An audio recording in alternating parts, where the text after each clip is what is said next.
Mitch Norton? No, Mitch isn't going to be available this week. I don't think that's any big secret, but we're hoping real soon. He didn't practice today. He won't practice this week live.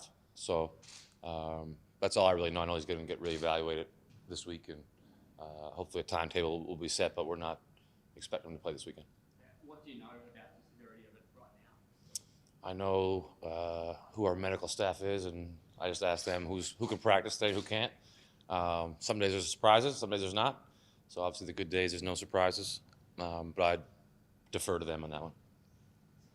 Todd obviously is doing himself back up. That's the most thing him do yet. Where's Yeah. his timeline? I'm not exactly sure the timeline or what the guys have in mind for him, but like I said, it was good to get the word that he could practice today, and he didn't have any restrictions, and sounds like he felt good. He'd be a better judge of that, but he looked good, and it was good to have him out there. So that's his first practice today? Yeah. Yeah. It was, Fraser moving pretty well out there as well. He'll be ready to go. yeah, he's moving great. I know he was really disappointed that he kind of got pulled from the lineup, but better safe than sorry, especially considering it was just the preseason stuff. So, again, if he responds well from today, then hopefully he can go full out again on Wednesday and Thursday and be ready to go for Friday. Kevin White and Luke unwell. They expecting them to recover in time for Friday? Yeah, we're hoping. I mean, it's just like a sign of the times with COVID and everything. There's no chances being taken, and I'm just careful to go into a closet if I have to like clear my throat or something, so no one sends me home. It's pretty strict, but again, better safe than sorry. And even if it's obviously not COVID related, but even if it was something different, we don't want stuff spreading throughout the team. We're short enough handed as it is, so take every precaution, and hopefully 2 days will get those guys back out on Wednesday. So just in terms of this first match, who's definitely out apart from Mitch? Who's definitely out apart from Mitch? I think Corey and Todd will be listed as questionable. I'm not exactly sure about that. Again, I kind of just show up and have a plan B ready depending on who they say can go and who can't. Like even today, I didn't know Luke wasn't going to be here until I got here, so that's why we get here early and have a chance to have a coaches meeting before we get on the court.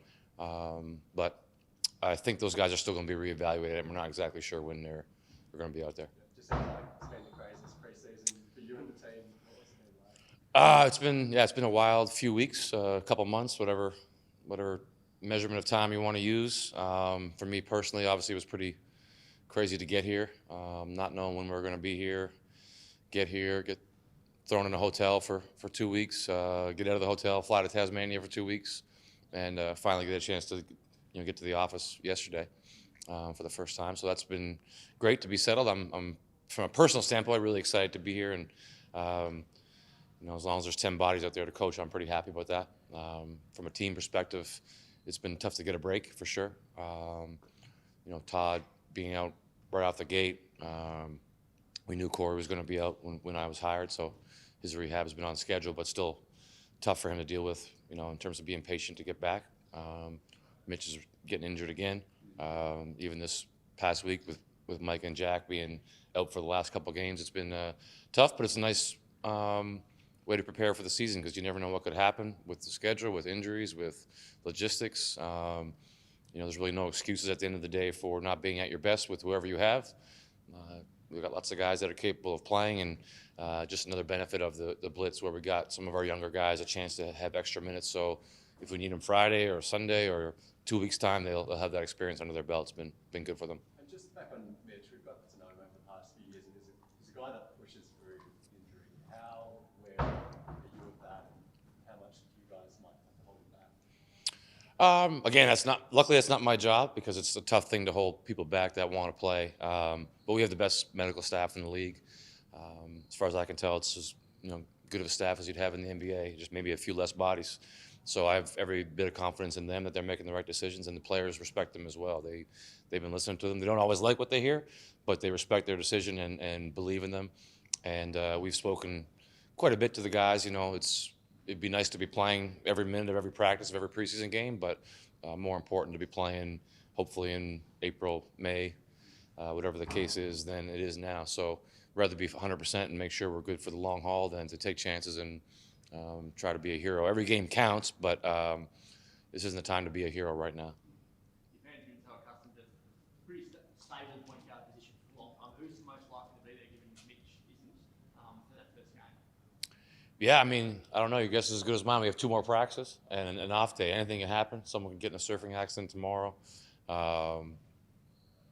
Since I've been here, I think a guy got eaten by a shark, a plane crashed, a bunch of other weird stuff happened. So it's just kind of been, we've just been a small, I guess, symptom of weird stuff happening everywhere in the world. And I don't take anything for granted or any chances. We're preparing 3 or 4 different lineups, depending on who's out there. And like I said, on Friday morning when we see who's healthy, we'll finalize the plan and go from there. But I'm just wary of jinxing anything. I don't want to put the hex on anybody right now. So as far as I know, no one's ruled out, no one's ruled in. You're ready at the moment. From a couple of days away from playing, you had your preparation and it's interrupted. You've had 5 games. Do you feel that that's enough to be ready for this opening game? I guess as a coach, I would say there's never enough time to prepare, but you have to do your best in the time that you're given. And again, Adelaide's not going to come in here and say, "Oh, you guys didn't have the, perfect preseason. Here's 10 points to start the game." That's not going to happen. So we're not about excuses.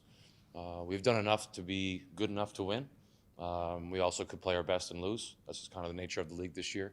And I think by Friday morning we're going to feel ready. We've had a lot of good reps in the blitz, and we've played Adelaide twice, so there's really no excuses for us being surprised by anything. Just a matter of bringing our effort and our intangibles, the stuff that the Wildcats have been known for years. And if we do that, that'll make up for maybe some technical mistakes throughout the course of 40 minutes. Is this the most difficult pre-season that you've had as a coach? Where does it rank? I mean, I've never been in a different continent or hemisphere than the team for half the preseason or 3/4 of the preseason, so I guess that ranks as pretty difficult.